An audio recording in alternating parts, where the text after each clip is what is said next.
একঘেয়েমি জীবনে বোর হয়ে গেছেন, কাছে পিঠে কোথাও হাওয়া বদল করার কথা ভাবছেন, প্রকৃতির বুকে ফ্রেশ এয়ার নেওয়ার চিন্তা ভাবনা আছে আপনার, তাহলে এই ভিডিওটা আপনার জন্য। বাঙালির খুব কাছে এবং হাওয়া বদলের অন্যতম সেরা ঠিকানা আমরা আজকে এক্সপ্লোর করব, যেখানে আপনি ট্রেকিংও করতে পারবেন হালকা, সাথে পাবেন ঝর্ণা, পাহাড় আর শালমৌহার জঙ্গল। আমাদের ছোট্ট সৌরিটি দেখতেই পাচ্ছেন, ওর জীবনে প্রথম পাহাড় এবং ছোট ছোট ট্রেক ও নিজেই হেঁটে চলেছে। আজকে সেই নিয়েই এই ব্লগ। আপনাদের সবাইকে স্বাগত জানাই আমাদের এখানে এসে। তোমার কেমন লাগছে সৌরিতি? ভালো লেগেছে। তোমার কি করতে ইচ্ছা করছে? সাঁতার কাটতে? তুমি সাঁতার কাটতে পারো? কি বলো? আমার বইতে আছে। ও, তোমার বইতে আছে লাইফ জ্যাকেট পরে তারপর সাঁতার কাটতে ঘড়িতে হয়? এখন ঠিক 5টা। আমরা বের হয়েছি, আমরা ঘাটশিলার উদ্দেশ্যে রওনা দেব। আমরা 6:20 বারবিল জনশতাব্দী এক্সপ্রেস ধরব, তাই হাওড়া যাওয়ার উদ্দেশ্যে আমরা বের হয়েছি। এই বারবিল জনশতাব্দী প্রত্যেক দিন 6:20 ছাড়ে, এতে করেই আমরা বেরিয়ে পড়েছি। আমরা 9:10 থেকে 20 মধ্যে আশা করছি ঘাটশিলা পৌঁছে যাব। এছাড়াও আপনারা বিকেল 5:20 স্টিল এক্সপ্রেস পাবেন, প্রত্যেক দিন এই দুটি ট্রেন যায়। এছাড়াও সপ্তাহের বিভিন্ন দিনে অন্য ট্রেনও আছে, আপনারা চাইলে সেগুলো দেখতে পারেন। একেবারে কারেক্ট টাইমের থেকে একটু পরে আমরা 9:10-এ ঘাটশিলা এসে পৌঁছাই। ঘাটশিলা স্টেশনে নেমে বাইরে বেরিয়েই আপনারা দেখতে পাবেন অটো স্ট্যান্ড।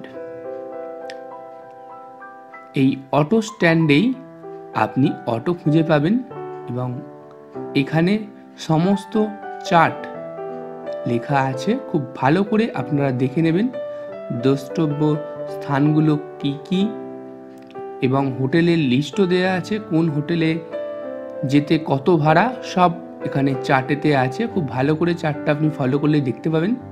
ট্যুর দুটো আছে, এদিকে 7টা এদিকে 7টা, দুটো পয়েন্ট, এবং আরও পয়েন্ট আছে হোটেলের ড্রপিংয়ে কত রেট সেগুলোও আছে। তো আপনারা এরপরও একটু বার্গেনিং করে নিতে পারেন। এখানে যে অ্যামাউন্টটা আসছে তার থেকেও কিছু কমে আপনাদের হয়ে যাবে। এখানে পয়েন্টগুলো ছবি দেয়া আছে, যে যে পয়েন্টগুলো ওখানে লেখা আছে। আমরা চলে এসেছিলাম অপরাজিতা হলিডে হোম।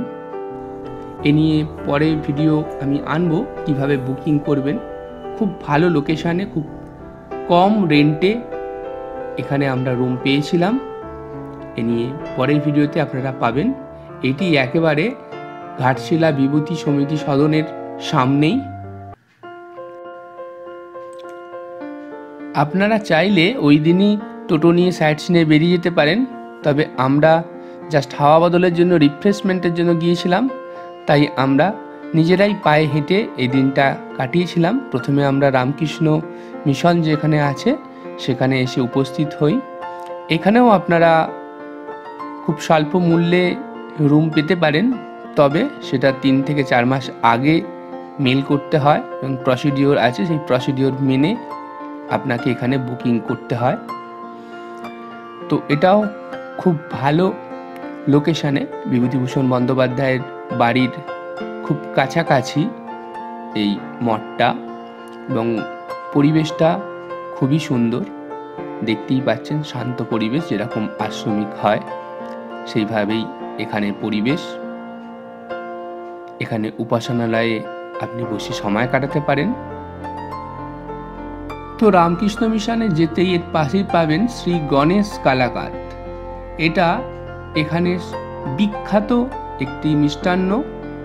কলকাতাতে তো আপনারা অনেক রকম মিষ্টি খেয়েছেন, কিন্তু এই মিষ্টির স্বাদ অতুলনীয়। কিভাবে এখান থেকে এই কালাকাত সংগ্রহ করবেন, কারণ এটা আগের দিন আপনাকে বুকিং করতে হয়। তো সমস্ত কিছু ডিটেলস নিয়ে আরেকটি ভিডিও থাকবে, আপনারা আমাদের সাথে থাকুন।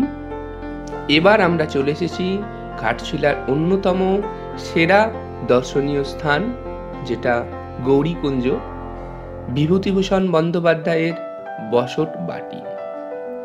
এখানেই কর্মজীবনের দীর্ঘ সময় অতিবাহিত করেছিলেন বিভূতিভূষণ বন্দ্যোপাধ্যায়।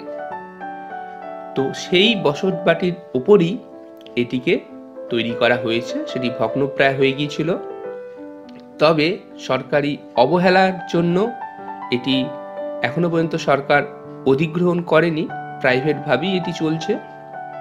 এখানে সুন্দরভাবে চিত্রায়িত আছে বিভূতিভূষণ বন্দ্যোপাধ্যায়ের জীবনের নানা দিক, নানা ছবির মাধ্যমে এখানে প্রস্ফুটিত হয়ে আছে তার জীবন কথা, জীবন গাথা।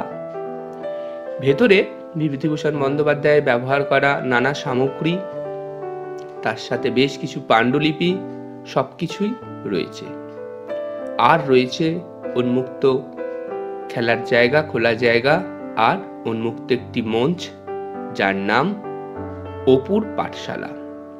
এই অপুর পাঠশালাতে প্রতিদিন এখানে স্কুল চলে বাংলা মাধ্যমে। তার কারণ ঘাটশিলার অধিকাংশ মানুষ বাংলা ভাষী।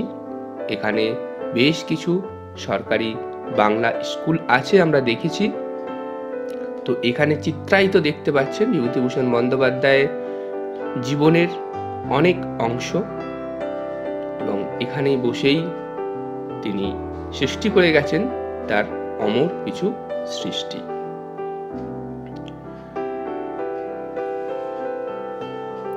দেখুন অপুর পাঠশালা, এখানেই বাচ্চাদের পাঠদান করা হয়।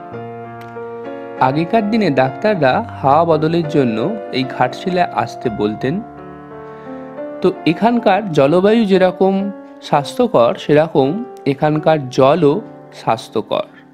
এই জলের মধ্যে বিভিন্ন খনিজ পদার্থের মিশ্রণ থাকার জন্য প্রাকৃতিকভাবে এই জল অনেক রোগের নিরাময় করে। তাই এই জলের স্বাদ গ্রহণ করতেও আপনি ভুলবেন না।